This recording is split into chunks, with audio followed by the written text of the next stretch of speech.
Si tenemos una función acotada, la función la llamaremos f, sobre un intervalo cerrado AB, y tenemos una partición P del intervalo cerrado AB, en donde los elementos de la partición son este conjunto finito de números. En este caso empezaríamos llamándolos T0, T1, T2, etc., Tn-1, Tn.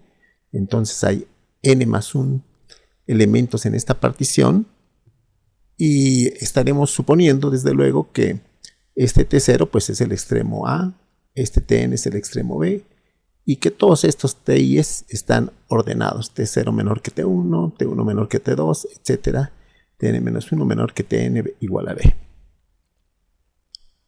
Observamos que aquí con estos n más 1 reales que están ordenados, podemos construir n subintervalos de AB.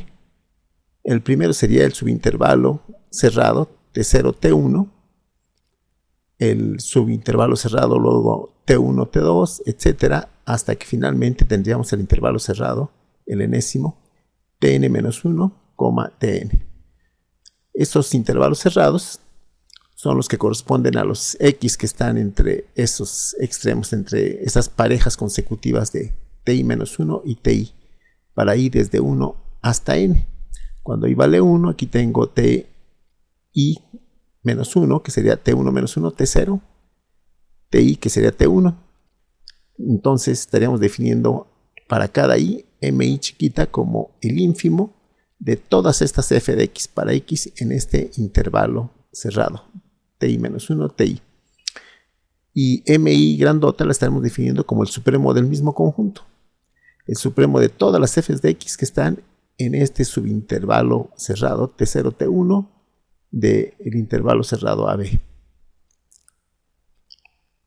Ya definidos estas mi's chiquitas y mi's grandotas, pasaremos a definir lo que llamamos la suma inferior de f para p y la suma superior de f para p. En este caso los vamos a denotar de esta manera. Esta es la suma inferior de f para p, y esta sería la suma superior de f para p. Son números reales dados como una suma. Así, en forma resumida, sería la suma desde i igual con 1 hasta n de los productos de mi chiquita por ti menos ti menos 1. En general sería, ya desglosando esta suma, m1 para igual a 1, m1 por t1 menos t0, más para igual a 2, m2 por t2 menos t1, más, etc. Y el último término, el enésimo, sería mn por tn menos tn menos 1. Y toda esta suma de n términos sería la suma inferior de f para p. Análogamente se define la suma superior de f para p. Es igual la expresión que para la suma inferior, salvo que en vez de las mi's chiquitas que definimos aquí, serían las mi's grandotas. Serían los supremos de f de x para x en el intervalo con extremos ti-1, ti.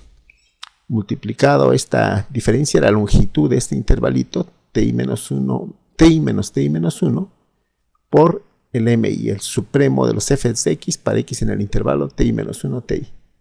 Esto ya desglosado sería m1 por la longitud del primer intervalo, que sería t1 menos t0, más m2 por la longitud del segundo intervalo, que sería t2 menos t1, más, etc. mn por la longitud del intervalo enésimo, tn menos tn menos 1.